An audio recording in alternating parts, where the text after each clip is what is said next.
आज के इस वीडियो में हम कक्षा 7 के विज्ञान से अध्याय 9 बताएंगे और इस अध्याय 9 का नाम है गंदे जल का निपटना। ठीक है, तो इस गंदे जल के निपटना का हम प्रश्न और उत्तर हल करेंगे। चलिए इसका हम प्रश्न और उत्तर देखते हैं। अब यहाँ पे प्रश्न संख्या देख लीजिए। प्रश्न संख्या 1 है अपशिष्ट जल है। ठीक है, तो अपशिष्ट जल इसमें से कौन है? तो यहाँ पर हो जाएगा दूषित जल जो है हमारा अपशिष्ट जल है। इसका हो जाएगा 1 का ऑप्शन नंबर 3। ठीक है, अब यहाँ पे 2 में है विश्व जल दिवस मनाया जाता है। तो विश्व जल दिवस कब मनाया जाता है?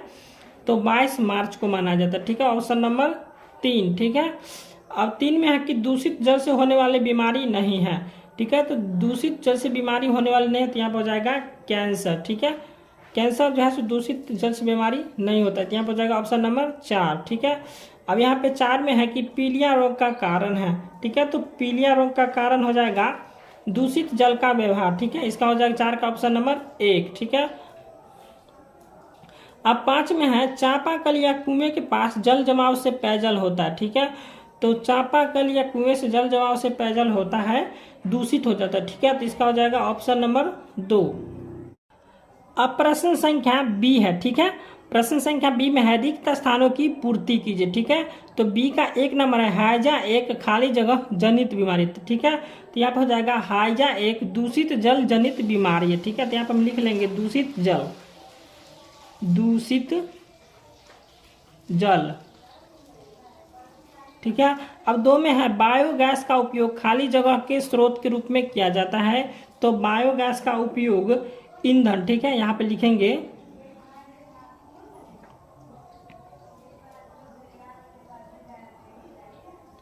यहां पे आ जाएगा ईंधन के स्रोत के रूप में किया जाता है। ठीक है,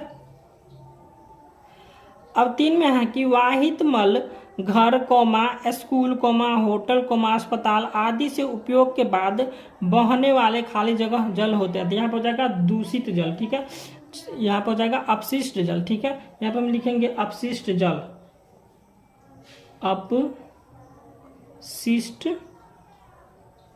ठीक है, अपशिष्ट जल होता है। ठीक है, तो यहाँ पर वाहित मल घर स्कूल होटल अस्पताल आदि से उपयोग के बाद बहने वाले जल को अपशिष्ट जल होता है। ठीक है, अब यहाँ पे 4 नंबर है कि वाहित मल एक जटिल मिश्रण है जिसमें निलंबित ठोस मृत जीवी और रोगवाहक जीवाणु कार्बनिक और यहाँ पे खाली जगह अशुद्धियां पाई जाती हैं। तो इसमें हो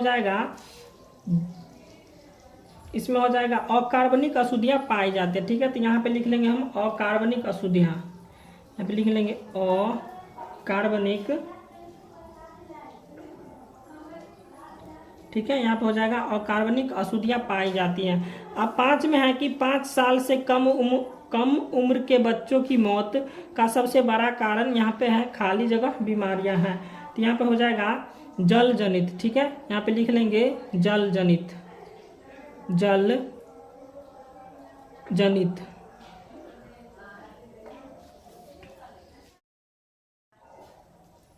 अब प्रश्न संख्या सी है कि सही उत्तर के सामने सही एवं गलत उत्तर के सामने गलत का चिन्ह लगावे। ठीक है, तो सी का 1 में है कि संयुक्त राष्ट्र संघ ने 2005 से 2015 की अवधि को जीवन के लिए जल पर कार्य के लिए अंतर्राष्ट्रीय दशक के रूप में घोषित किया है। तो यहाँ पर हो जाएगा हाँ किए थे, तो यहाँ पर हो जाएगा सही। ठीक है, अब 2 में है कि हाइजा और टाइफाइड वायरस के कारण होने वाले रोग है, तो यहाँ पर हो जाएगा नहीं, यहाँ पर हो जाएगा गलत। ठीक है, और 3 में है जनित रोगों का प्रमुख कारण दूषित जल है, तो यहाँ पर हो जाएगा हाँ सही हो जाएगा। और 4 में है बायोगैस मानव मल निपटान की वैकल्पिक व्यवस्था है, तो यहाँ पर हो जाएगा सही। और 5 में है कचरा प्रबंधन हेतु प्रत्येक व्यक्ति को एक जागरूक नागरिक की भूमिका निभाना चाहिए, तो यहाँ पर हो जाएगा हाँ सही हो जाएगा। ठीक है,